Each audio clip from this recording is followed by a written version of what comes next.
Tôi vốn là một robot mô phỏng không có cảm xúc. Năm Phó Viên Triệt 18 tuổi. Anh ấy đã tạo ra tôi. Tôi là tác phẩm hoàn hảo nhất của anh ấy. Nhưng một năm trước, trong phòng thí nghiệm của Phó Viên Triệt có một đệ tử là Lưu Như Yên. Tôi bị cô ta thiết kế hãm hại và ném vào hồ Lưu Tam. Phó Viên Triệt nhìn làn da bị axit ăn mòn của tôi với vẻ mặt đầy khó chịu. Cố Hiểu Nam, cô đừng giả vờ nữa được không? Cô chỉ là một robot trí tuệ nhân tạo. Làm sao có thể? Biết đâu, lần sau nếu cô không biết điều, tôi sẽ xóa toàn bộ dữ liệu của cô. Nước mắt lặng lẽ rơi trên mặt tôi. Hóa ra robot cũng có thể khóc. Nhưng Phó Viên Triệt không biết rằng, lỗi duy nhất của tôi là khi có cảm xúc con người. Tôi sẽ kích hoạt chế độ tự hủy. Còn 3 ngày nữa, tôi sẽ tự xóa toàn bộ dữ liệu. Tôi sắp mất rồi. Cơ thể tôi dần khôi phục vận hành. Nhưng dấu vết bị axit ăn mòn vẫn còn đó. Tôi lê tấm thân tàn tạ trở về căn nhà quen thuộc. Bên tai vang lên giọng nói lạnh lùng của quản gia trí tuệ nhân tạo. 001 chào mừng về nhà. Chúc mừng sinh nhật. 001 là mã số của tôi, cũng là cái tên đầu tiên của tôi. Tôi đặt chiếc bánh sô-cô-la từ robot gia đình mang đến lên bàn, rồi lặng lẽ bước vào bếp chuẩn bị bữa tối. Khi làm xong bữa tối, trời đã tối, 6 giờ rồi. Trước đây dù bận rộn thế nào, Phó Viên Triệt vẫn luôn ta làm đúng giờ về nhà ăn cơm. Nhưng giờ đây, chắc anh ấy đang ở bên Lưu Như Yên. Tôi ngồi thẫn thờ trên ghế sofa, bao suy nghĩ hỗn loạn trong đầu. Không thể nào suy nghĩ rõ ràng, cơm hâm nóng hết lần này đến lần khác. Đến lần thứ 3, Phó Viên Triệt mở cửa bước vào, cả người toàn mùi rượu. Tôi đặt bát cháo nhỏ vừa nấu xong trước mặt anh. Mùi rượu nồng nặc trên người anh, kèm theo mùi nước hoa khó chịu, len lỏi vào mũi tôi, khiến tôi cảm thấy buồn nôn. Nhưng robot thì không nên cảm thấy buồn nôn mới đúng. Phó Viên Triệt nhìn vào khuôn mặt tôi với những vết sẹo do axit ăn mòn. Trong mắt thoáng hiện chút xót xa. Vết thương của cô sao nghiêm trọng thế này? Không sao, không đau mà.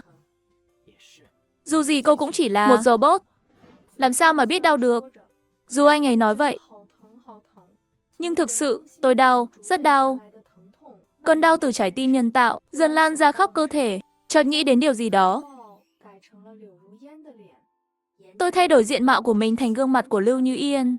Viêm Triệt, anh thích gương mặt này phải không? Tôi nhìn chằm chằm vào anh ấy, cố gắng tìm câu trả lời trong ánh mắt anh. Không ngờ hành động của tôi lại khiến Phó Viên Triệt hiếm khi nổi giận. Cố Hiểu Nam, cô bị điên à? Ai cho phép cô tự ý đổi mặt, mà không hỏi ý tôi? Tôi không thích gương mặt này. Nhanh chóng đổi lại đi. Nỗi cay đắng tràn ngập trong lòng tôi. Nếu không thích, tại sao anh lại đối xử đặc biệt với Lưu Như Yên như vậy? Tôi không thể hiểu được. Những cảm xúc mà trước đây tôi chưa từng cảm nhận lần lượt xuất hiện. Rõ ràng trước đây chính anh ấy đã nói, chúng ta sẽ mãi mãi ở bên nhau. Nhưng giờ đây, lời hứa ngày xưa trở nên vô nghĩa. Xin lỗi. Tôi khôi phục diện mạo ban đầu của mình. Lúc này, sắc mặt Phó Viêm Triệt mới dịu dàng trở lại, mang theo chút run rẩy. Xin lỗi, Tiểu Nam. Bỗng như nhớ ra điều gì đó. Anh ấy đứng dậy, cầm lấy hộp quà bên cạnh. Gần đây bận quá, tôi quên mất sinh nhật của cô. Món quà này vốn là để xin lỗi hôm nay. Còn quà sinh nhật tôi sẽ tặng cô sau. Nhìn hộp quà anh ấy đưa tới, bàn tay tôi không tự chủ được mà đưa ra, nhưng lại bị một mệnh lệnh khác trong đầu ngăn lại. Đó là suy nghĩ thực sự thuộc về tôi. Ngay trước khi anh ấy quay về, Lưu Như Yên vừa đăng một bài lên mạng xã hội. Hộp quà trong hình y hệt hộp quà trước mặt tôi. Chỉ khác là hộp của cô ấy lớn hơn, sang trọng hơn.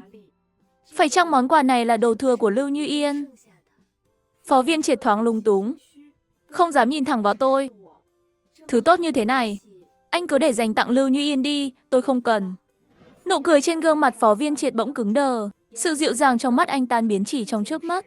Anh ném mạnh hộp quà về phía tôi, trúng ngay vào trán tôi. Một cơn đau nhói lập tức ập tới. Hình như trán tôi bị sức mất rồi. Tôi khẽ rên lên một tiếng. Nước mắt nhanh chóng trào ra khỏi khóe mắt. Cố Tiểu Nam, khi nào mà cô học được mấy trò này của con người thế? Robot biết đau à? Mà cũng khóc được sao? Lần sau muốn lừa người thì nhìn lại xem mình có phải con người không. Tôi từng nghĩ rằng 10 năm qua, dù tôi không phải con người, chúng tôi vẫn là người thân, là duy nhất trong thế giới của nhau. Nhưng hóa ra 10 năm đồng hành, sự tồn tại của tôi đối với anh ấy chỉ là một công cụ. Một robot có thể thay thế bất cứ lúc nào. Tiếng chuông điện thoại chói tai lúc này đã phá vỡ bầu không khí căng thẳng giữa chúng tôi. Khi nhìn thấy người gọi, Phó Viêm Triệt rõ ràng trở nên bối rối. Anh ấy nhanh chóng bắt máy. Đầu dây bên kia vang lên tiếng khóc của Lưu Như Yên. Đừng khóc, Như Yên.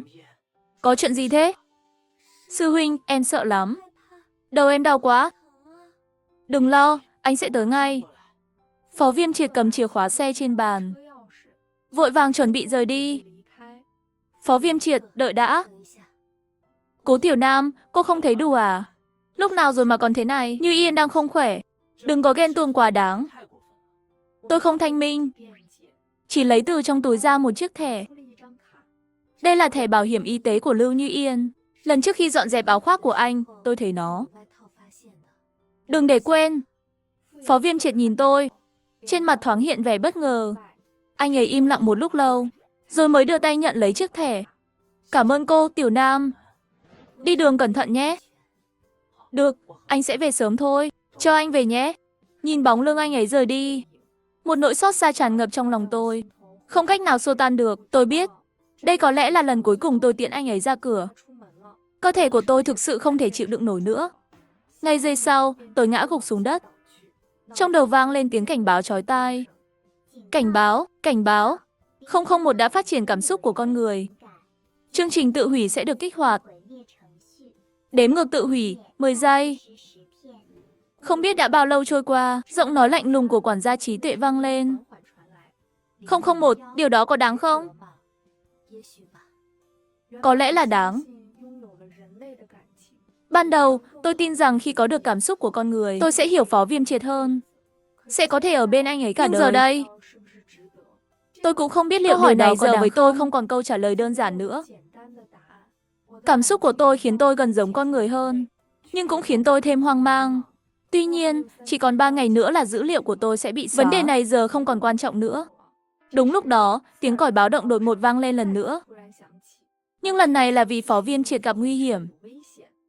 Theo định vị, tôi đã tới một rạp chiếu phim.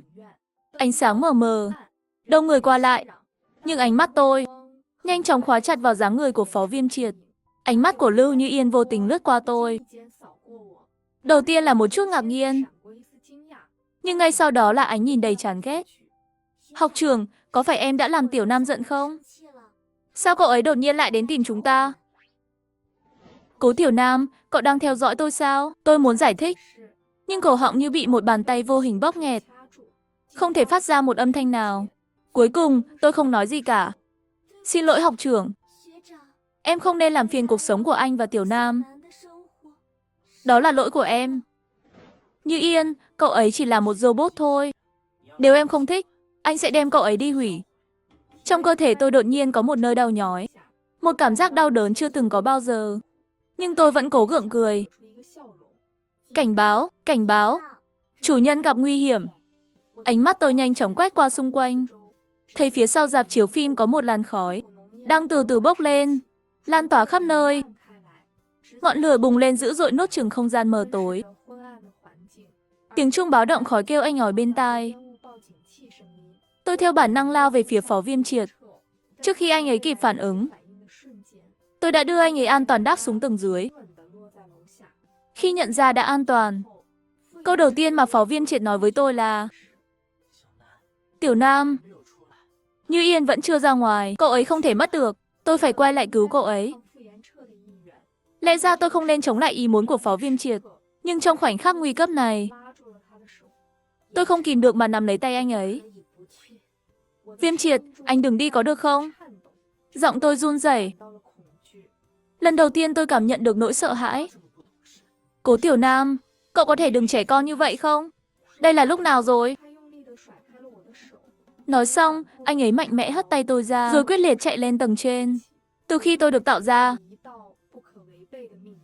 một mệnh lệnh không thể xáo phạm đã được lập trình, đó là bảo vệ Phó Viêm Triệt. Vì vậy, tôi đuổi theo anh ấy lên tầng trên. Khi tìm thấy Phó Viêm Triệt, Anh ấy đang ôm Lưu Như Yên, người đang khóc nức nở. Ngọn lửa đã chặn hết đường lui của họ. Tôi không chần chừ bước tới. Mặc cho ngọn lửa không thương tiếc thiêu đốt ngoại hình của mình.